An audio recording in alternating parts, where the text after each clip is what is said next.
roundup? Yes. Yesterday, we had Raheem at an AC sprain. Should be good to go after this week. Adrian, he ended up breaking something in his hand, part of his thumb. He's going to have to get a procedure here, so he'll be questionable for Seattle. And something where he could have a cash after the Seattle game? I believe there's a chance. We don't think he'll be out too long. He did it early in the first quarter, so he played through the whole game with it. It was extremely tough of him, but it's something you have to get fixed right away. You don't want to play with it or it could heal wrong, so we got to get that fixed right away. And possibly could miss the Seattle game, but feel pretty good about him after that. About CJ thumb? Same thing, pretty banged up. He'll be sore throughout this week. It'll definitely help to let him get some rest because nothing's broken or anything, but make sure no one runs into it over the next week will help, and it should be better next week, Monday. We didn't find out about what happened with Marquise yesterday until after. Can you take us through the process of when you found out and then the conversations you had with him, obviously his group to play as well? I know that I haven't talked to Marquise exactly what he wants to share publicly. But he called me Saturday morning before we have meetings and stuff in the morning and walkthroughs, and he called me knowing he had to be with his wife because they were having some complications with that stuff. So he missed our meetings and stuff Saturday. I saw him at the hotel Saturday night where things had gotten better. I believe he got a call late Saturday night that he had to go in and help her out because some of the stuff she was going through. And then I found out early in the morning on Sunday what had happened. And then I just met him up here, and a few of us didn't talk to him. And he was struggling with it for obvious reasons, and he decided to play, which we were very grateful for. And I think he did a hell of a job for his wife yesterday, being there for her, and helped out his family from that aspect, and also helped out his family here too. I think he helped out every side and was pretty impressive yesterday. I know I asked you this yesterday, but you had a chance to look at the tape. Have you decided who your quarterback will be after the bye, and did Beth make that decision harder or maybe even easier for you? No. We'll see how practice goes next week. CJ played pretty well. I thought he had his best game. I think he's gotten better each week in practice, and I think he got a show in the game the most. I thought the guys played around their best game too, which definitely makes it easier to keep everyone out there and keep that going. But we'll see how Jimmy responds this week. We're going to get to work a little bit more one-on-one with him, get a little extra practice on Monday and see how it goes. And we'll have our game plan done Monday and Tuesday, and we'll start practicing our game plan Wednesday. As your rotating coaches would be working with Jimmy this week, can you just kind of lay out how that's going to work? It was mainly just our quarterback coach, Rich, and I know myself will come in here too, and mainly both of us, but mainly Rich doing most of it. And I know we got a number of players here too. Some of the guys who got to stay back for rehab, guys like George Kittle and Trent. I know Murphy's going to stand around a little bit, so we got some players who can catch some balls from him and stuff like that. Do you see this decision as a good problem to have? Yes, I do. Since we were able to get Jimmy, been excited about CJ since we drafted him, and been very excited about Jimmy since we had the opportunity to get him. So having both those guys here, I'm very excited about our room. The 10-game sample, I know you guys have been mostly reluctant to extend or have discussions about some of the upcoming free agents you have, with the exception of K1, but as a 10-game sample and now the bye week, that'll give you an opportunity to have some of those discussions with players and then I think I try to leave up the discussions when it comes to contracts and stuff to John and Parag upstairs. We talk a lot about where we see these players, and a lot of the guys here I know for sure that are guys that I want back here. I definitely have seen enough of that to realize that, but there's a business side to all that stuff, and there's a market and things like that, so you got to be smart for your organization, for the player, and for the future of how we balance things. But a lot of our free agents that are up, I'm not going to speak about any of them individually, but there's definitely a number of guys that we haven't obviously redone yet, but they have shown they're guys that we want around. Day after a win, any different? Yes, it is. It was easier to wake up this morning. It was more fun coming in, just knowing that it was fun to see the guys today. You go through the tape, and you got to dress the team every Monday, and it gets tougher and tougher after losses. And it was nice to come in today just looking forward to addressing the team. Didn't have much to say. We just watched a lot of the tape together and a lot of the clips, and it was just fun to watch each other. You know, we did some good things on special teams, defense, and offense, and always try to show that as a group so the other sides of the ball can see each other. And I think the guys enjoyed it. And, you know, I know it took a while to get our first win, and you got to move on pretty fast, but it also was nice knowing we have a bye week this week, so I think it lasted a little longer today than usual.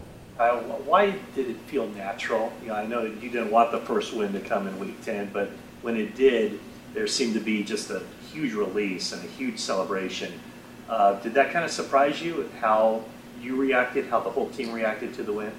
Not really. Yeah, I think it's been a long few months, and I think you build up, you go through a lot, and a lot of emotions through all those losses, and guys really trying to compete and constantly being disappointed, and to try to get up each week and try to fight again, and come up short a number of times. And we started over last week again. You know, we came in for those Wednesday meetings talking about, hey guys, there's 4 days left in our season, and we got 3 days to prepare for 4 hours, and that's really all we wanted to talk about, all we wanted to see. And I feel like the guys went about that all week from Wednesday on, and to act that way still doesn't guarantee anything.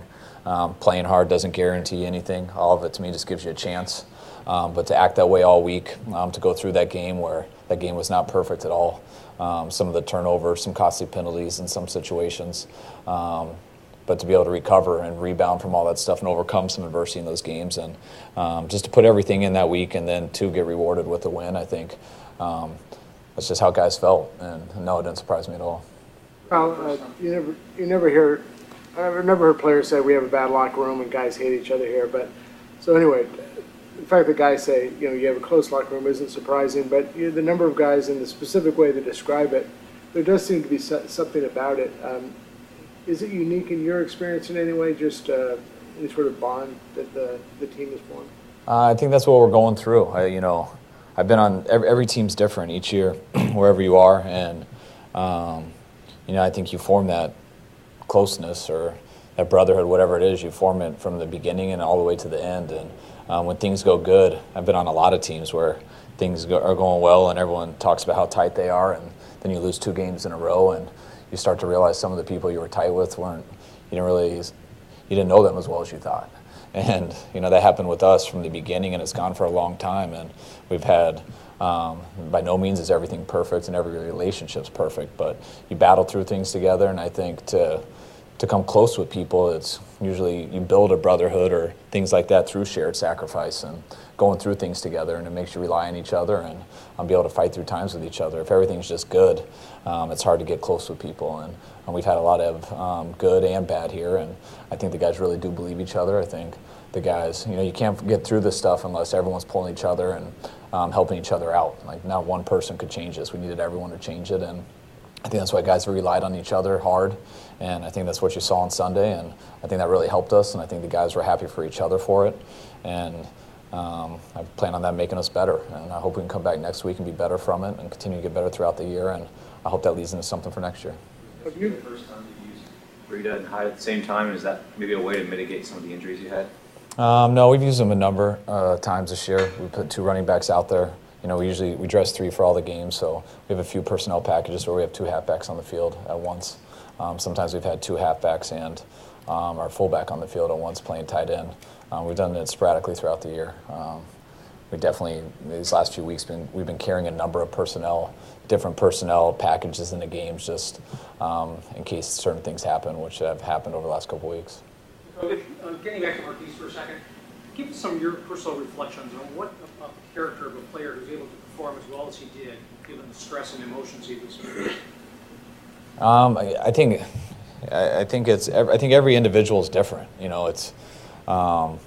I've been around, and I've been a coach for a while. I've been with players who have lost one of their parents, the days before games and stuff. And I think everyone reacts differently to that stuff. So I don't think you can judge or expect anything. I've had some people who, death happens and they can't see anyone and they have to go home right away, and you totally understand that and respect it. And I've been around some people who that happens and they need to play the next day. They think that's what someone would want, and that's very important to them and it helps them. So my experience over stuff like that is you can't judge someone or really anticipate how anyone's going to act. You just try to support them and help them clearly make the best decision for them and their family. I know Marquise was hurting bad, real bad, and I know he will for a while, and I know his wife will too. To get him in here, I don't know how sure he was right away, because I think he was up along throughout the night, and then he got here, and Pastor Earl, who worked with him a lot and comforted him a lot, I think did a great job with him. By the time I was able to talk to Marquise, he was hurting, but he was adamant he wanted to play, and that's something as a coach you respect. You don't want someone just to tell it to you because because that's what you want to hear as a coach. You want someone to tell it to you because they mean it, and you could tell Keith meant it, and he helped us out a lot yesterday too. For a guy to go through that, to have those emotions, to go the whole night before really not sleeping very much, and to come out there and have some very pivotal plays in that game and make a huge difference, it says a lot about the guy. And regardless of whether he played good or bad, the fact that he was out there and tried his hardest and tried to help was really what was the most important. How tough was it for you too, Kyle, not to get caught up in the emotions, say when you know how much extra that touchdown may have meant or that block on Selleck's meant to him? A lot. That's why right when he scored, I pretty much knew we were going to get a delay of game. I knew he was going to be in that end zone for a while, so I planned for it. Fortunately, the refs gave us a little bit more time than usual, so we got the kickoff, the extra point with a second on the clock. But it was cool. Marquise made a bunch of big plays for us this year. That was the first one that he was able to get fully in stride and was able to stiff arm the corner and finish it. And that was a big play. Anytime we've had some explosives, but we haven't scored touchdowns on them. And to get that first one, and then it led to Selleck later, which Keith had a huge block on that play. Got the wind knocked out of him on it. I thought he was hurt until I saw him smiling on the ground, trying to breathe. But it was pretty neat, and very happy for him. And I think you guys could see the whole team was too. You mentioned on the broadcast that you used Trent Brown's boombox at halftime. Can you tell us a little bit about that? Yeah, I don't have much to do with any of that stuff. I know the players, they like the music, gets them going, which I don't disagree, I do too. Sometimes when it gets quiet, you just get a little dull, so they like the music going. And there's a quiet time from when they leave the locker room and they have to sit in our hallway before they come out, where it's just, I guess they said it's awkwardly quiet for them for about 5 minutes, so they wanted to bring a boombox around, and I think they enjoyed it. Another big game for Ruben at the will. I know he's being focused on eventually playing the mic, but is it possible that that's his position? Yeah, I think it's possible. I think Ruben, I don't think it matters much for Ruben. I think wherever he stays at and gets work at, he's going to be pretty good at it. It's just where do we think he could be the most effective? He played Mike linebacker throughout college. I do think he's a natural Mike. He has he has the natural charisma and command of that huddle of the defense.